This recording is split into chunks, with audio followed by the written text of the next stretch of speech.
আসসালামু আলাইকুম। আশা করি ভালো আছেন।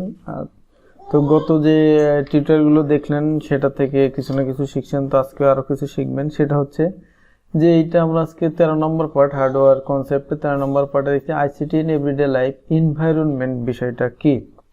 এখন এনভায়রনমেন্ট আমি যদি বোঝাই তো সেটা হচ্ছে দুইটা অপশন দিয়ে আমি এখানে ওয়ার্ডে লেখা আছে বরাবরের মধ্যে, কম্পিউটার রিসাইকেল অপশন আর computer energy saving option. Environment মানে আপনার পাশাপাশি এনভায়রনমেন্ট যদি ইকো ফ্রেন্ডলি হয়, তো ইকো ফ্রেন্ডলি বলতে আমরা এখন বিভিন্ন প্রোডাক্টের গায়ে, টিভির গায়ে লেখা দেখি ইকো ফ্রেন্ডলি মানে আপনার বিদ্যুৎ কম লাগবে। তারপরে আমরা দেখি আপনার ফ্রিজের গায়ে ইকো ফ্রেন্ডলি মানে বিদ্যুৎ কম খরচ হবে। আবার বিভিন্ন এখন সোডিয়াম যে লাইটগুলো, যে আপনাদের এনার্জি বাল্বগুলো ইকো ফ্রেন্ডলি, বিদ্যুৎ কম লাগে, এইগুলো বিষয় আর কি। আর কম্পিউটার রিসাইকেলিং অপশন, তো এটা এর ভিতরে এনভায়রনমেন্টের ভিতরে কেন, সেটা হচ্ছে আপনি মনে করেন যে কম্পিউটার থেকে কোনো ফাইল ডিলিট করে ফেললেন। তা আমি যদি সরাসরি আপনাদের এখানে একটা ফাইল ডিলিট করে দেখাই, মনে করেন যে আমি এই যে ইমেজটা, এটা খেয়াল করেন, এটা বাদ দিই, এই যে লুডো কোড লেখা, এইটা আমি ডিলিট করে দিলাম। এটা রাইট বাটন প্রেস করলাম, রাইট বাটন প্রেস করে এই যে ডিলিট দিয়ে দিলাম। এখন এটা ডিলিট করে ফেলছি, এটা তো আমি পাবো কোথায়? তো এই দেখেন রিসাইকেল বিন নামে এখানে একটা অপশন পাবেন আপনি, রিসাইকেল বিন। তো রিসাইকেল বিন আসলে কোথা থেকে নিয়ে আসতে হয় এটা আমরা উইন্ডোজ পার্টে ক্লিয়ার হব। তো এখন রিসাইকেল বিন এখানে গেলে রাইট বাটন প্রেস করুন, ওপেন দিলেন এখানে রাইট। এখন দেখেন এই যে লুডো এটা আছে, আর অন্য যেগুলো ডিলিট করা হয়েছে সেগুলো এখানে আছে। তো আমি এইখানে রাইট বাটন প্রেস করে এই যে স্টোর যদি দিয়ে দিই, আমি স্টোর দিয়ে দিলে আমার এটা জায়গায় চলে গেল। তো এইভাবে আমরা এনভায়রনমেন্ট মানে কোনো কারণে ভুলবশত কোনো কিছু ডিলিট করে ফেললে আমরা সেটা আপনার রিসাইকেল বিন থেকে আবার ফিরিয়ে নিয়ে আসতে পারি।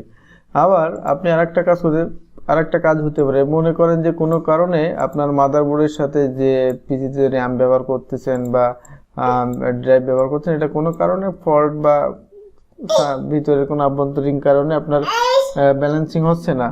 তো সেক্ষেত্রে আপনার কি করবেন, সেটা খুলে রেখে নতুন একটা ব্যবহার করতে পারেন। তো পরবর্তীতে ওই যে র্যামটা আপনি অন্য একটা পিসিতে ব্যবহার করতে পারেন, সেটাতে কাজ হচ্ছে কিন্তু আপনার এটা কাজ হচ্ছে না, এরকম হয় মাঝে মাঝে। তো এই সমস্যাগুলো আপনি করতে পারেন, এটাও আপনার রিসাইকেলিং করতে পারেন। ডাম্প করে রাখলেন, পরবর্তীতে সেটা নিয়ে অন্যটাতে ব্যবহার করে দেখলেন যে হয় কিনা, কিছুদিন পরে দেখলেন হচ্ছে, তো সেটাই এটা হচ্ছে বিষয়। আর আর এইখানে এনার্জি সেভিং এর বিষয়টা কি, যে দেখা যায় কি, মনে করেন যে আপনার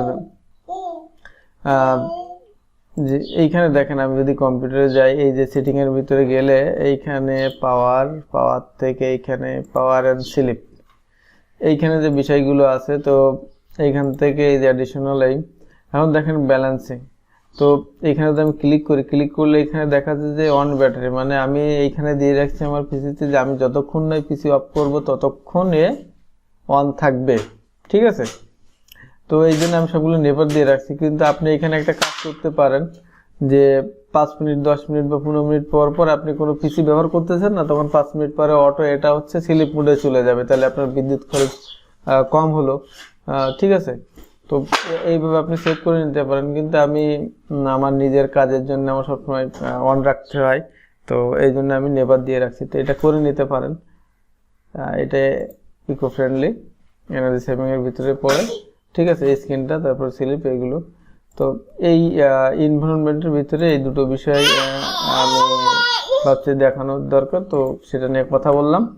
আর যদি এটা নিয়ে আপনাদের আর কোনো মতামত থাকে তাহলে জানাতে পারেন, সেই বিষয় নিয়ে পরবর্তী টিউটোরিয়ালে আমি কথা বলবো আশা করি। তো ভালো থাকবেন সবাই।